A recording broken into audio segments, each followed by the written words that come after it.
시간에 어떤 교육으로 모였나요? 네, 심폐소생술. 이 심폐소생술은 어떤 환자에게 하는 응급처치일까요? 네, 잘 알고 계시네요. 아무한테만 하는 것은 아니죠. 심장이 멈춘 심정지 환자에게 하는 응급처치인데요.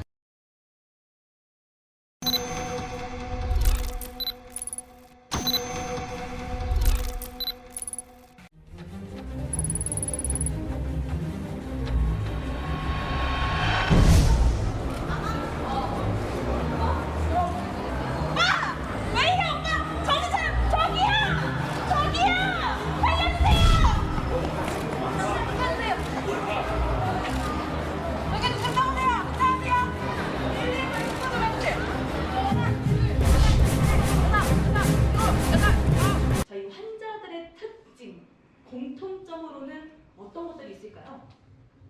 걷던 사람이 갑자기 막 의식을 잃고 쓰러지고, 이 운동하던 사람이 갑자기 막 의식을 잃고 쓰러지죠.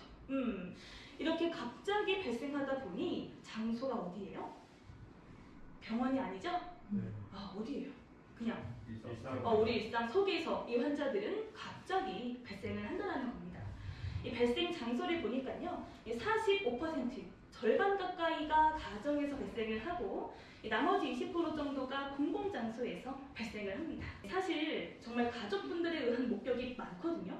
이 점점 고령화 사회가 돼가고 있는 우리나라에서는 이 심정지 환자가 해마다 꾸준히 증가를 해가지고 21년도에는 최고치를 찍은 상태입니다. 현재 우리나라에서의 심정지 환자 생존율은 7.5%밖에 되질 않아요. 왜 우리나라는 이렇게 7.5%밖에 되지를 않을까? 우리나라 의료기술이 다른 나라에 못지않아요. 이 심정지 환자의 골든타임은 몇 분일까요? 자, 이 심정지 환자는요, 심정지가 발생된 순간으로부터 4분 이내에 심폐소생술을 받아야지 살 수 있대요. 몇 분이네요? 4분 이내에 심폐소생술을 받아야 한다. 그게 골든타임에 대한 내용인데요. 심정지가 119 앞에서만 발생한다면, 혹은 병원에서만 발생한다면 사실 우리가 이 교육을 받을 필요가 없지요. 근데 아까도 말씀드렸다시피 우리 일상 속에서 내가 목격할 수 있기 때문에. 근데 이 골든타임을 지키기 위해서는 누가 도와줘야 하니까? 우리가. 좋습니다. 119가 올 때까지 대처를 잘 하고 있어야지만이 이 환자를 살릴 수가 있는 거예요. 근데 우리가 이 시간에 배울 것은 여기 뭐라 적혀 있어요? 네, 가슴 압박 소생술. 심폐소생술은 아니네요. 어떤 차이가 있을까요? 맞아요. 인공호흡의 유무인 거죠. 이것은 말 그대로 가슴 압박만 하겠다는 얘기고요. 인공호흡은 다루지 않겠다는 얘기입니다. 일단 이 성인의 경우에는 가슴 압박만으로도 충분히 살릴 수 있다, 이렇게 얘기를 하거든요. 가슴 압박만 했을 때랑 심폐소생술을 했을 때랑 환자의 생존율에는 크게 차이가 없었다 합니다. 그래서 우리가 이제 1차적으로 일반인 분들을 모셔다가 목표하고자 하는 것은 가슴 압박을 좀 제대로 교육해서 제대로 수행할 수 있게끔 하자. 이게 1차적인 목표예요. 이렇게 길을 걷고 있는데 쓰러진 사람을 발견했어요. 다가가서 도와줘야겠죠? 현장이 안전한지 이 정도는 꼭 확인해 주셔야 합니다. 어떤 손상이 있는지 모를 그럴 사람을 갖다가 막 흔들다든지 뺨을 때려버리면 더 다치겠죠? 우리 쓰러진 환자는요, 애기 다루듯이, 깐난 아기 다루듯이 관절을 잘 잡아가면서 부드럽게 대해주셔야 돼요. 아셨죠? 3번 왜 안 될까요? 맞아요. 기도로 넘어갈 수 있으니까. 우리 살에 들린다 이렇게 표현하는데요, 적은 양의 타액이 기도로 넘어가게 되면 반사적으로 막 기침이 나오잖아요. 안 좋다는 얘기예요.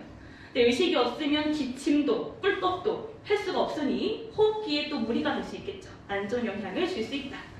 이게 결정적으로는 저 우측에 자동 심장 충격기라고 보신 적 있으세요? 어떤 기계인지는 아세요? 심장. 충격. 근데 물을 갖다 뿌려놓으면 얼른 갖다 쓸 수가 있을까요? 없어요. 왜요?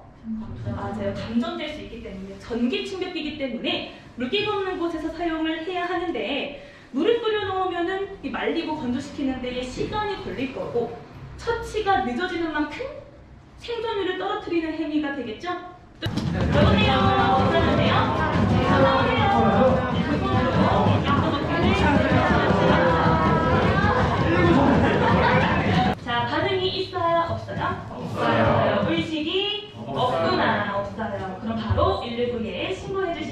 되고요. 자, 잠깐 설명드릴 게 있는데 119 신고 방법으로 전화 방법이 익숙하시죠? 핸드폰에 카메라가 다 달려있죠? 네, 119와도 얼굴을 보고 통화하는 것이 가능하다는 거죠. 어떤 장점이 있을까요? 상황도, 주변 상황도, 환자의 상태도 직접 보여줄 수 있다는 게 엄청 큰 장점이죠. 자, 이제 신고해보도록 할 건데요. 중요한 것은 한 사람을 콕 집어서 지목을 하고 요구하는 바를 정확하게 말씀하셔야지 이 사람이 알아차리고 얼른 도와줄 수 있을 겁니다. 할 수밖에 없게끔 콕 집어 얘기하셔야 돼요. 안경 쓴 분들은 119에 신고해주세요. 분홍색 옷 여러분 자동 심장 충격기 갖다 주세요. 네, 좋습니다. 자, 자동 심장 충격기. 예전에는 자동 제세동기라고도 불렸던 그 기계입니다.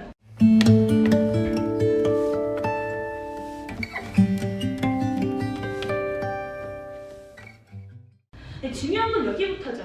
이 사람이 심정지 상태인지를 판단해봐야 되고요. 그러하다면 처치까지 꼭 제공이 되어야겠습니다. 숨을 쉬면 가슴이 왔다 갔다 움직이고 숨 쉬지 않으면 가만히 있을 겁니다. 그래요. 빨간색 글씨로 보니까 10초 이내로 행동하게끔 좀 지침이 되어 있죠. 너무 오랜 시간을 투자하지는 말란 얘기입니다. 물빨이. 맞아요. 골든 타임. 이 한 단어로 답변할 수 있는 거 맞죠? 네. 여보세요. 네, 가슴이 올라오는지 보면서 호흡하기랍니다. 잘하세요. 자, 물어볼게요. 여쭤볼게요. 의식 있나요? 없습니다. 없어요. 호흡 있나요? 없어요. 어떤 상태예요? 네, 심정지 상태구나 인지해 주시면 되겠습니다. 가슴 압박의 가슴은 가슴뼈를 얘기하고 있는 거예요. 한번 그거 제스처 해보시겠어요? 아, 복장 터져 하는 제스처. 여기 치죠? 이 뼈 이름이 복장뼈예요. 흉골, 가슴뼈가 불리는 이 뼈를 찾아서 눌러줄 겁니다. 자, 쇄골뼈 한번 만져볼게요. 쇄골뼈 2개가 있죠? 네. 양 쇄골뼈 정중앙에 보시면 움푹 들어가는 데가 있습니다. 아, 여기가 가슴뼈의 시작이에요. 여기가 가슴뼈의 시작. 여기서부터 일자로 따라 쭉쭉쭉쭉 내려오다 보면 명치가 나옵니다. 명치 어디 있는지 아세요? 네. 잘 알고 계셔야 돼요. 이 가슴뼈가 끝나는 지점이고 가슴뼈를 찾습니다. 자, 이 가슴뼈의 정중앙을 한번 가리켜 볼게요. 가슴뼈의 정중앙 해서 위쪽 가슴뼈, 아래쪽 가슴뼈로 구분 지어줍니다. 우리가 눌러야 할 곳은 위쪽일까요? 아래쪽일까요? 네, 아래쪽 가슴뼈가 되겠는데 명치는 누르면 돼요, 안 돼요? 네. 절대 안 되죠. 급소라고도 이야기하고 명치는요, 뼈가 아니에요. 연골로 되어 있어요. 누르면 엉뚱한 장기가 손상받을 수 있기 때문에 꼭 명치 피해서 아래쪽 가슴뼈에 손을 얹어 진행합니다. 일단 가슴뼈가 쇄골뼈 중앙 들어가는 데부터 명치까지예요. 이 가슴뼈의 정중앙을 가리켜서 위쪽 가슴뼈, 아래쪽 가슴뼈를 구분을 짓고 이 아래쪽 가슴뼈에 손을 얹어서 진행하시면 돼요. 손 한번 얹어보시면 그쵸, 이렇게. 근데 명치는 누르면 안 돼요. 그래서 명치 피해서 아래쪽 가슴뼈. 이게 손바닥에 들어가게. 그쵸, 손바닥 들어가게. 딱 아래쪽 가슴뼈죠. 보통 사람이 가슴뼈 크기가 딱 이만해요.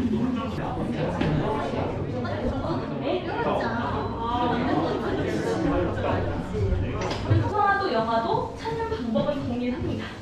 우리보다 사이즈만 작을 뿐이죠.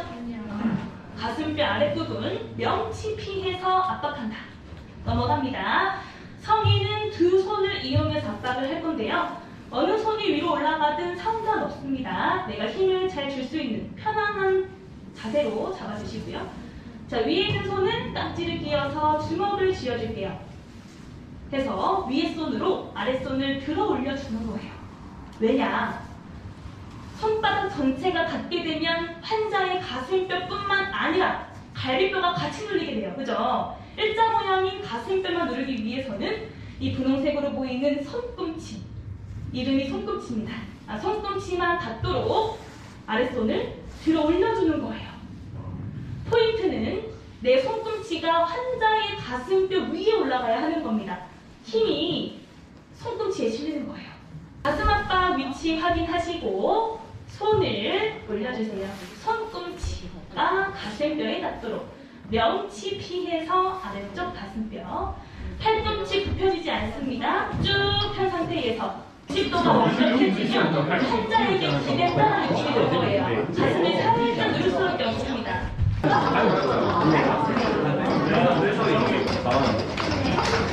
압박이라고 해서 누르는 것만 잘 하면 되는 건 아니에요. 심장은 쪼그라들었으면 다시 어떻게 해야 되죠? 펴줘야 돼요. 쿵쾅. 그래야 펌퍼질이 되는 거죠. 누른 만큼 올라와 주시는 것 또한 너무 중요하고요.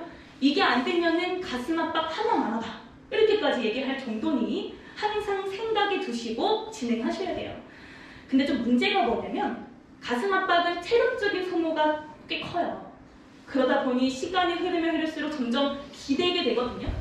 환자한테 기대게 되면은 이완이 돼야 한대요. 안 돼요. 꼭 누른 만큼 올라온다는 것을 생각에 두고 진행하셔야 됩니다. 근데 이완을 잘 시켜야겠다 라고 해가지고 손을 아예 가슴에서 이렇게 딱 끼워버리면 이 위치 바뀌니까 안 되는 거죠. 누른 만큼 올라올 때 손은 딱 가슴뼈에 고정한 상태에서 진행을 합니다. 입으로 숫자를 세면서 종소리 털어드리지 않습니다. 자, 누른 만큼 올라오는 거 항상 생각해 두시고요.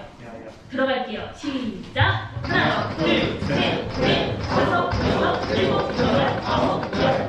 엉덩이 벌써 보세요.